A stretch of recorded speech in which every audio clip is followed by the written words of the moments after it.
Hello everyone, welcome to SSP Shelke sir physics या YouTube चॅनलवर तुम्हा सर्वांचं स्वागत आहे. तर बघा, आज आपण एक इम्पॉर्टंट लेक्चर सिरीज स्टार्ट करणार जी आहे बेसिक मॅथ्सशी रिलेटेड.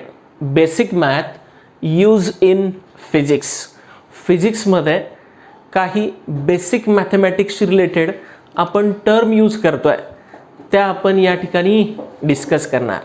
तर बघा, अगोदरच्या क्लासमध्ये म्हणजेच 5th स्टँडर्डपासनं किंवा 1st स्टँडर्डपासून तुम्ही त्या ठिकाणी काही मॅथमॅटिकल ऑपरेशन जे आहे हे केलेले असणार. ते तुम्हाला माहिती आहे. कोणकोणते? Addition, subtraction, multiplication and division. तसेच काही मॅथमॅटिकल ऑपरेशन जे आहे ते या लेक्चर सिरीजमध्ये आपण डिस्कस करणार. ते म्हणजे कोणते? डिफरन्शिएशन आणि इंटिग्रेशन.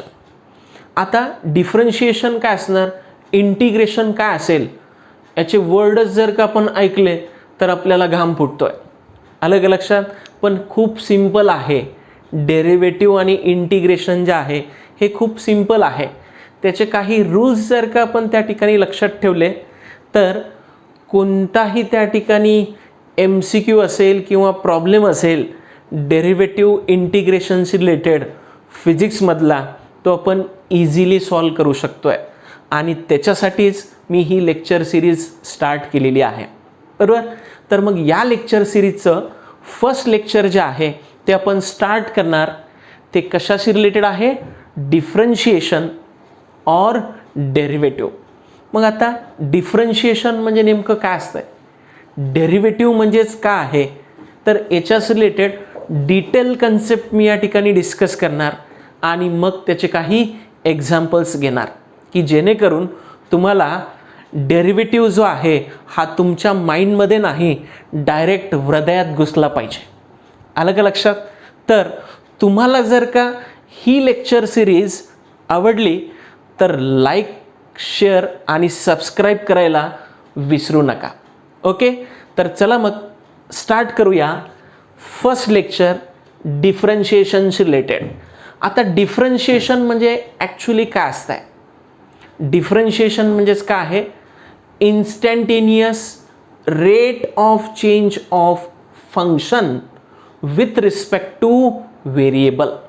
काय आहे? व्यवस्थित लक्षात घ्या. बघा, मी इथे नोट करतोय. द instantaneous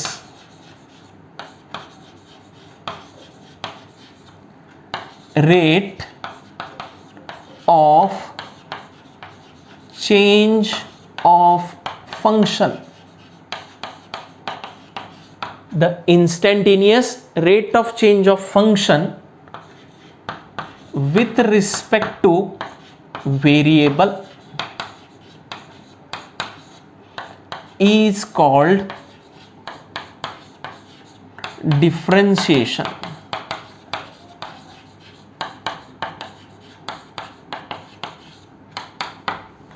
यालाच आपण काय म्हणतोय? डिफरन्शिएशन म्हणतोय. ओके, मग आता बघा, हे जे या ठिकाणी मी डेफिनेशन तुम्हाला सांगितली, याच्यामध्ये तुम्हाला प्रश्न पडला असेल की फंक्शन म्हणजे काय असतंय आणि परत व्हेरिएबल म्हणजे या ठिकाणी काय असतंय. तर याच्यासाठी एक सिंपल एक्झाम्पल मी घेतोय. कोणतं? बघा, व्यवस्थित लक्षात घ्या. इथे एक एक्झाम्पल मी या ठिकाणी घेतोय. याच्यामध्ये समजा एक इक्वेशन जर का आपण या ठिकाणी घेतलं, y = 3x² + 2x + 1. कोणतंही एक एक्झाम्पल तुम्ही या ठिकाणी घेऊ शकता. आता या एक्झाम्पलमध्ये या ठिकाणी बघा, समजा मी जर का या ठिकाणी या एक्सची व्हॅल्यू जी आहे ही जर का या ठिकाणी चेंज केली तर त्याच्यानुसार वाय पण काय होणार? चेंज होणार. म्हणजे हे जे वाय आहे हे कोणावर डिपेंड असणार? एक्सवर डिपेंड असेल. कसं? बघा, समजा मी इथे या ठिकाणी कन्सिडर केलं. बघा, फर्स्ट वेन x = 1, एक्सची व्हॅल्यू जर का मी या ठिकाणी 1 कन्सिडर केली तर इथे या ठिकाणी y जे आहे हे आपल्याला काय मिळणार बघा, y इक्वल टू, बघा इथे x ची व्हॅल्यू जर का 1 आपण प्लेस केली तर व्यवस्थित लक्षात घ्या बघा, 1 चा स्क्वेअर 1 येणार, इथे 2 इंटू 1 2 येणार, म्हणजे 3 प्लस 2 प्लस 1 हे आपल्याला y इक्वल टू किती मिळणार, 6. म्हणजे x1 च्या फर्स्ट व्हॅल्यूसाठी आपल्याला y1 जे आहे, y च्या फर्स्ट व्हॅल्यू जे आहे ती या ठिकाणी काय मिळाली, 6.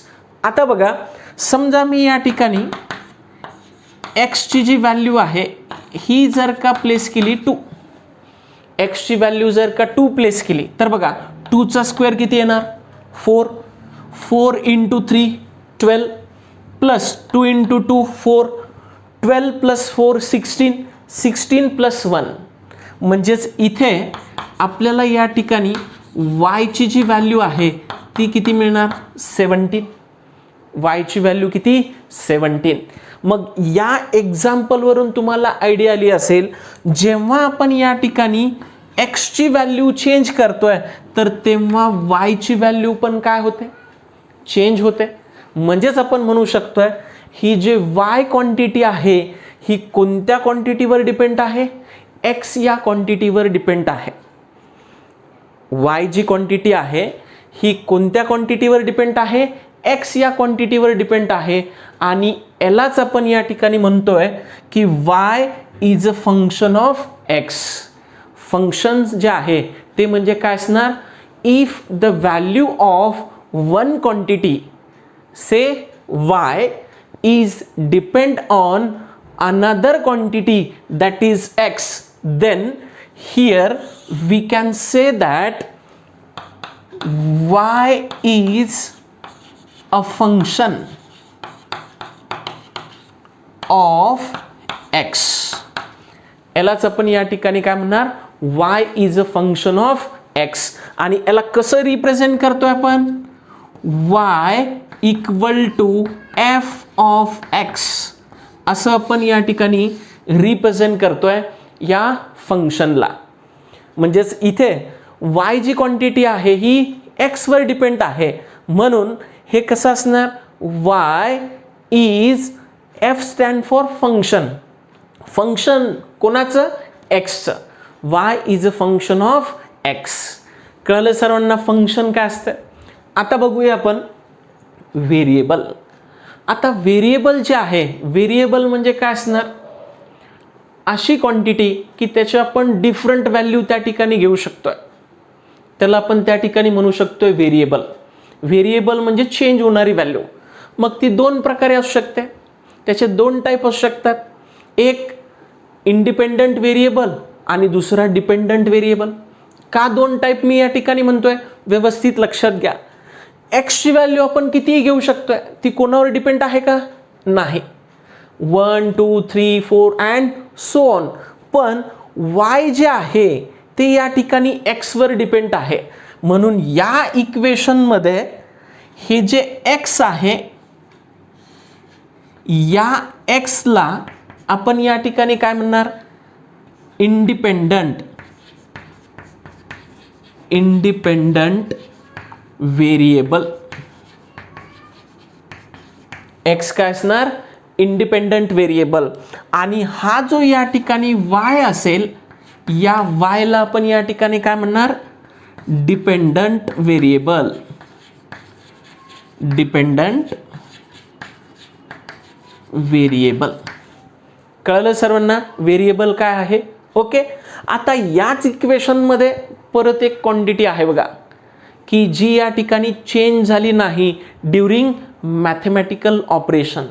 हे जे मॅथमॅटिकल ऑपरेशन आहे याच्यामध्ये ही +1 जी व्हॅल्यू आहे ही दोघांसाठी तीच राहिली +1. ही चेंज झाली का, नाही. म्हणून या मॅथमॅटिकल ऑपरेशन मध्ये ही जी 1 टर्म आहे यालाच आपण या ठिकाणी काय म्हणतोय, कॉन्स्टंट. यालाच आपण काय म्हणतोय, constant. A quantity whose value remains unchanged during mathematical operation. अशी क्वांटिटी की त्याची जी व्हॅल्यू आहे ती त्या ठिकाणी कशी आहे, सेम आहे, मॅथेमॅटिकल ऑपरेशन करताना, म्हणून या क्वांटिटीलाच आपण या ठिकाणी काय म्हणतोय, कॉन्स्टंट. मग कॉन्स्टंट जे आहे ते कोणकोणत्या क्वांटिटी असतात, त्याचं एक्झाम्पल जे आहे ते तुम्ही लक्षात ठेवू शकता. बघा, हे जे कॉन्स्टंट आहे याच्यास रिलेटेड मी या ठिकाणी तुम्हाला एक्झाम्पल सांगतोय. एक्झाम्पल जे आहे कॉन्स्टंटशी रिलेटेड ते म्हणजे काय असणार, इंटीजर. इंटीजर्स म्हणजे त्याची व्हॅल्यू आपण काही घेऊ शकतोय, n equal to 1 2 3 4 and so on.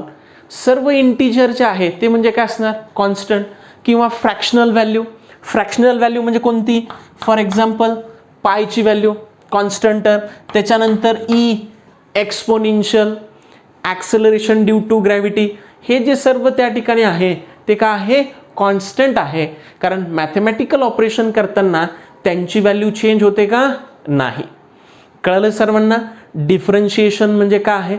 मग आता असे जे फंक्शन असतात जे आपण या ठिकाणी नोट केलं आहे, एफ ऑफ एक्स म्हणजेच y equal to f of x, y is a function of x. तर अशा फंक्शनचा डेरिव्हेटिव्ह कसा डिटरमाइन करायचा आहे हे आपल्याला या ठिकाणी डिस्कस करायचं आहे. तर त्याच्या अगोदर तुम्ही याचा या ठिकाणी स्क्रीनशॉट घ्या आणि नोट करा. चला तर मग आता आपण डिस्कस करूया डेरिव्हेटिव्ह ऑफ अ फंक्शन. फंक्शनचा डेरिव्हेटिव्ह कसा डिटरमाइन करायचा आहे. तर बघा, याच्यासाठी मी कन्सिडर करतोय y equal to f of x. म्हणजेच याला आपण काय म्हटलं होतं, y is a function of x. आता इथे या ठिकाणी बघा, आपण डेफिनेशनमध्ये म्हटलं होतं the instantaneous rate of change of function with respect to variable. Okay, तर मग आता इथे या ठिकाणी बघा चेंजचा आपल्याला विचार करायचा आहे. तर बघा, फर्स्ट एक्सची व्हॅल्यू आपण 1 घेतली होती, तर तेव्हा आपल्याला y इक्वल टू मिळालं होतं. म्हणजे बघा, x1 जो आहे हा आपण 1 घेतला होता, तर याच्याशी रिलेटेड आपल्याला y1 इक्वल टू काय मिळालं होतं, 6. त्याच्यानंतर x2 इक्वल टू आपण 2 घेतलं होतं, तर याच्याशी रिलेटेड y2 इक्वल टू आपल्याला काय मिळालं होतं, 17. बरोबर. मग आता इथे चेंज जो आहे तो या ठिकाणी बघायचा आपल्याला. तर इथे या दोघांशी रिलेटेड जो चेंज असेल त्याला आपण म्हणणार डेल्टा एक्स. चेंज रिप्रेझेंट करण्यासाठी आपण काय यूज करणार, डेल्टा हा सिम्बॉल यूज करणार. डेल्टा एक्स कोणामधला चेंज, एक्स मधला. तसाच या वाय मध्ये पण चेंज होतोय, म्हणून याला या ठिकाणी रिप्रेझेंट करण्यासाठी मी यूज करणार delta y, that is change in Y. बरोबर. मग आता इथे याच्यामध्ये जर का आपण या ठिकाणी कन्सिडर केलं, काय कन्सिडर केलं, समजा बघा, हे जे डेल्टा एक्स आहे याला जर का मी या ठिकाणी कन्सिडर केलं स्मॉल इन्क्रीमेंट इन एक्स. कशामध्ये इन्क्रीमेंट होत आहे, एक्स मध्ये या ठिकाणी इन्क्रीमेंट होत आहे, आणि ते स्मॉल इन्क्रीमेंट जे आहे ते या ठिकाणी आपण कन्सिडर केलं डेल्टा एक्स. तर करस्पॉन्डिंग इन्क्रीमेंट जे आहे ते वाय मध्ये पण असणार. मग त्याला मी परत इथे कन्सिडर करतोय डेल्टा वाय. हे म्हणजेच काय असणार, स्मॉल इन्क्रीमेंट इन वाय. ते काय असणार, स्मॉल इन्क्रीमेंट इन वाय. मग आता इथे बघा, हे जे या ठिकाणी आपण नोट केलंय याला मी कन्सिडर करतोय हे first equation, y equal to f of x. याला मी कन्सिडर केलंय फर्स्ट इक्वेशन. आता जेव्हा याच्यामध्ये या ठिकाणी स्मॉल इन्क्रीमेंट आपण कन्सिडर केलं डेल्टा एक्स आणि डेल्टा वाय, तर तेव्हा न्यू इक्वेशन आपल्याला काय मिळणार बघा, y मध्ये स्मॉल इन्क्रीमेंट होत आहे, तर मी याला असं नोट करू शकतोय therefore y plus delta y equal to इकडे f of x plus delta x. म्हणजे y मध्ये स्मॉल इन्क्रीमेंट झालं डेल्टा वाय, कोणामुळे झालं, एक्स मध्ये डेल्टा एक्स हे इन्क्रीमेंट झाल्यामुळे. म्हणजे हे एक इक्वेशन आपल्याला या ठिकाणी मिळणार. असं याला मी कन्सिडर करतो हे सेकंड इक्वेशन. तर आता बघा या दोन इक्वेशनचा विचार करा. आपल्याला काय पाहिजे, rate of change of function with respect to variable. X या ठिकाणी काय आहे, व्हेरिएबल आहे. याच्या रिस्पेक्टमध्ये वाय किती चेंज होतोय हे आपल्याला डिटरमाइन करायचं आहे. मग इथे हे जे या ठिकाणी सेकंड इक्वेशन आहे, या इक्वेशन मधून हे जर का फर्स्ट इक्वेशन आपण सबट्रॅक्ट केलं तर काय होईल बघा, मायनस फर्स्ट इक्वेशन मी या ठिकाणी करतोय y equal to f of x. याच्यामधून जर का तुम्ही हे फर्स्ट इक्वेशन जे आहे हे जर का सबट्रॅक्ट केलं तर काय होईल बघा, इथे हे plus y minus y cancel होईल, plus y minus y cancel होईल. तर इथे आपल्याला काय मिळणार, डेल्टा वाय इक्वल टू, याच्यामधून ही टर्म या ठिकाणी मायनस म्हणजे F of x, sorry F of x plus delta x minus f of x, असं आपण याला या ठिकाणी नोट करू शकतोय. म्हणजेच बघा हे इक्वेशन जे आहे हे आपल्याला या ठिकाणी काय मिळालं, delta y equal to f of x plus delta x minus f of x, असं या ठिकाणी मी नोट केलंय. आता बघा याच्यामध्ये या थ्रूआउट इक्वेशनला जर का आपण या स्मॉल इन्क्रीमेंटनं डिवाइड केलं, म्हणजेच व्हेरिएबलनं डिवाइड करणार. का डिवाइड करणार, आपण काय म्हटलंय, rate of change of function with respect to variable, आणि एक्स हा या ठिकाणी व्हेरिएबल आहे. म्हणून मी याला जर का या ठिकाणी डिवाइड केलं डेल्टा एक्स न, तर याच्यामध्ये ही जी टर्म आहे delta y upon delta x, यालाच आपण म्हणतोय डिफरन्शिएशन.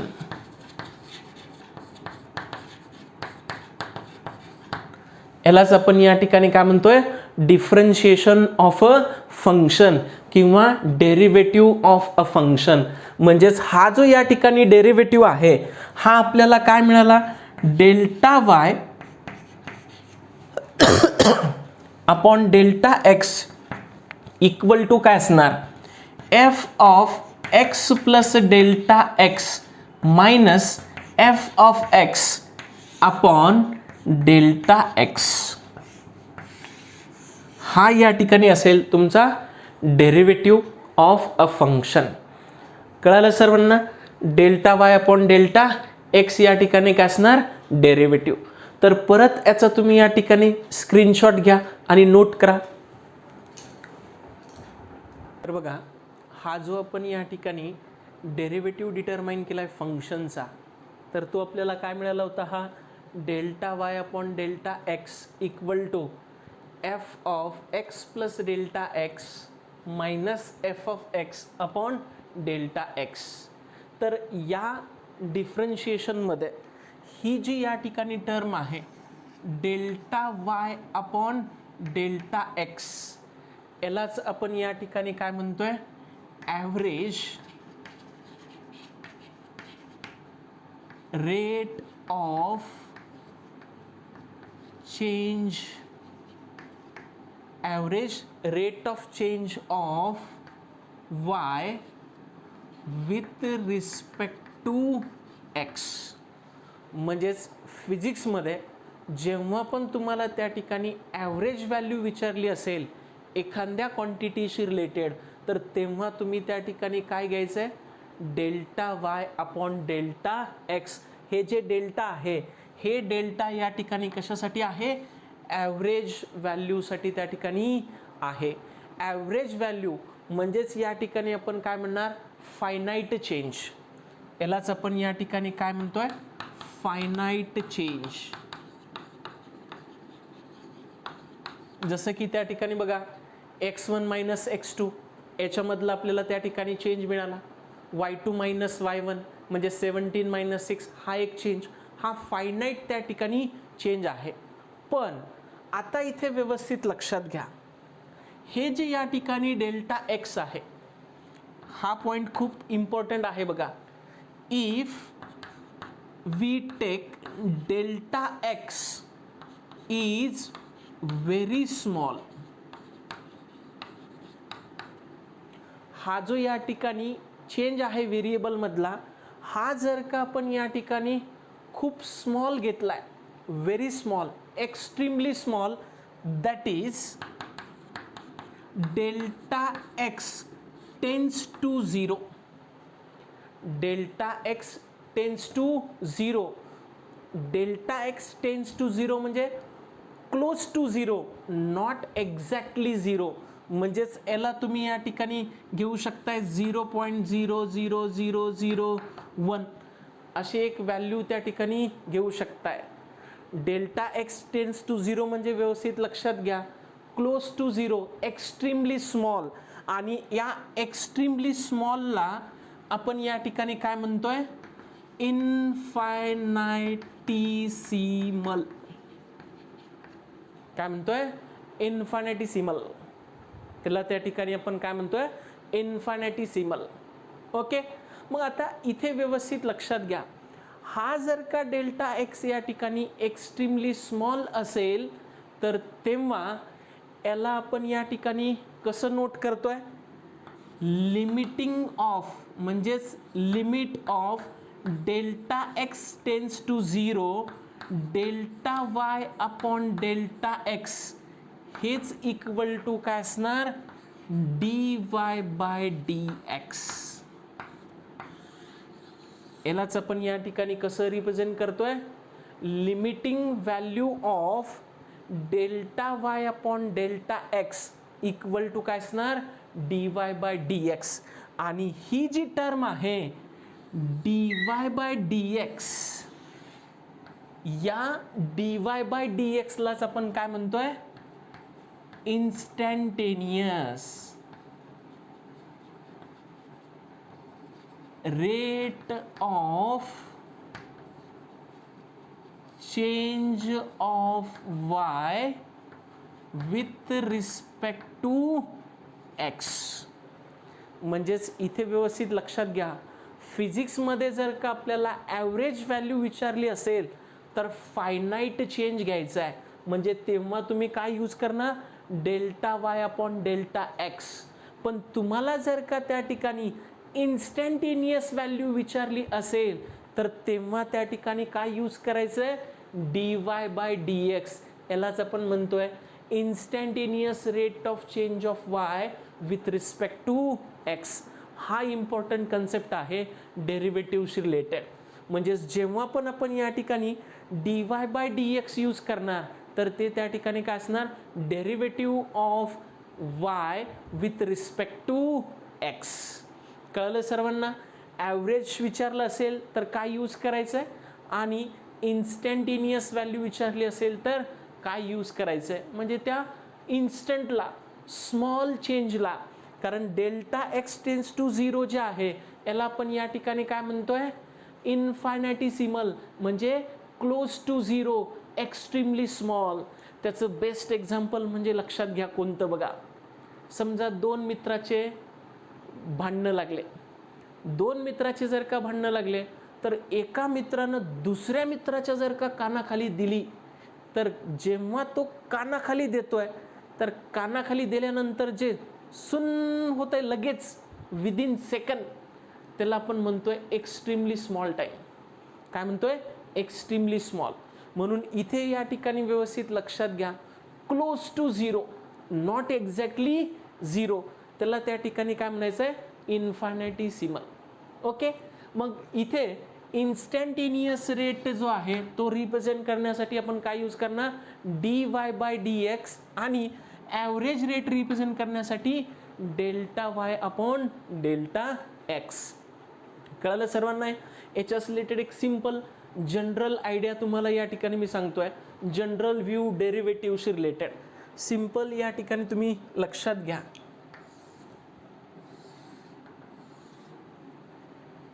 काय बघा, जेव्हा पण आपण मॅथमॅटिकल ऑपरेशन घेतोय, कोणकोणते आता व्यवस्थित लक्षात घ्या. समजा मी इथे या ठिकाणी काही मॅथमॅटिकल ऑपरेशन जे आहे ते या ठिकाणी घेतो. कोणते बघा, प्लस, मायनस, मल्टिप्लिकेशन आणि डिव्हिजन. हे मॅथमॅटिकल ऑपरेशन आहे. तर जेव्हा मॅथमॅटिकल ऑपरेशन घेतो आपण, ॲडिशन करायचे असेल, सबट्रॅक्शन करायची असेल, मल्टिप्लिकेशन डिव्हिजन करायचे असेल, तर याला आपण काही ना काही इनपुट देतो आहे, काही नंबरशी रिलेटेड. मग इथे समजा तुम्ही या ठिकाणी इनपुट दिली काही ना काही. समजा मी इथे या ठिकाणी ह्या 2 इनपुट कन्सिडर करतो आहे, ए आणि बी. ह्या 2 या ठिकाणी काय आहे, इनपुट आहे. आणि इथे आपल्याला या ठिकाणी आउटपुट मिळणार. मग आता जर का तुम्ही हे फर्स्ट मॅथमॅटिकल ऑपरेशन यूज केलं, तर हे 2 नंबर जर का घेतले तर याची ॲडिशन आपल्याला काय मिळणार, ए प्लस बी हे असणार आउटपुट, बरोबर. त्याच्यानंतर बघा, तुम्ही जर का इथे सबट्रॅक्शन घेतली तर याचा आउटपुट आपल्याला काय मिळणार, ए मायनस बी, बरोबर. तुम्ही जर का इथे मल्टिप्लिकेशन घेतली तर याचा आउटपुट काय येणार, ए इंटू बी, बरोबर. तुम्ही जर का इथे डिव्हिजन घेतली तर याचा आउटपुट आपल्याला मिळणार ए बाय बी, बरोबर. असं आपण या ठिकाणी मॅथमॅटिकल ऑपरेशन यूज करतोय. सेम आहे डेरिव्हेटिव्हशी रिलेटेड. कसं बघा, हा जर का आपण एक मॅथमॅटिकल ऑपरेशनसाठीचा विचार केला तर हा मॅथमॅटिकल ऑपरेटर जो आहे, जसा इथे ऑपरेटर कोण आहे, प्लस मायनस मल्टिप्लिकेशन डिव्हिजन, हे या ठिकाणी ऑपरेटर आहे, याच्यानुसार आपल्याला आउटपुट मिळतं आहे. तसंच डेरिव्हेटिव्हमध्ये ही जी टर्म आहे कोणती बघा, डी बाय डी एक्स, ही जी टर्म आहे डी बाय डी एक्स, याला आपण या ठिकाणी म्हणतोय ऑपरेटर. म्हणजेच याला तुम्ही काही ना काही इनपुट जर का दिली, समजा इथे तुम्ही इनपुट केली ही वाय, ही जर का या ठिकाणी इनपुट असेल तर याची जी आउटपुट आहे ती आपल्याला काय मिळणार, D y by d x. तर याच्यासाठी आपण या ठिकाणी जो ऑपरेटर यूज केला आहे तो काय आहे, डी बाय डी एक्स. आता हे with respect to variable x आहे, म्हणजे विथ रिस्पेक्ट टू समजा पोझिशन आपण कन्सिडर केलं किंवा डिस्टन्स कन्सिडर केलं तर तेव्हा एक्स यूज केलं. तुम्ही जर का टाईमशी रिलेटेड विचार केला तर याच्या ऐवजी तुम्ही या ठिकाणी यूज करू शकताय डी डी टी ऑफ, म्हणजेच इथे डी बाय डी टी हा पण या ठिकाणी ऑपरेटर जो आहे तो तुम्ही यूज करू शकताय टाईमशी रिलेटेड. आलं का लक्षात. यालाच आपण या ठिकाणी काय म्हणतोय, डिफरन्शिएशन. कळलं सर्वांना डिफरन्शिएशन काय आहे. ओके, तर या लेक्चरमध्ये आपण या ठिकाणी थांबू. नेक्स्ट लेक्चरमध्ये डिस्कस करू how to find derivative by graphical method. Graphical मेथडनं डेरिव्हेटिव्ह कसा डिटरमाइन करायचा आहे तो आपण नेक्स्ट लेक्चरमध्ये डिस्कस करू. थँक्यू.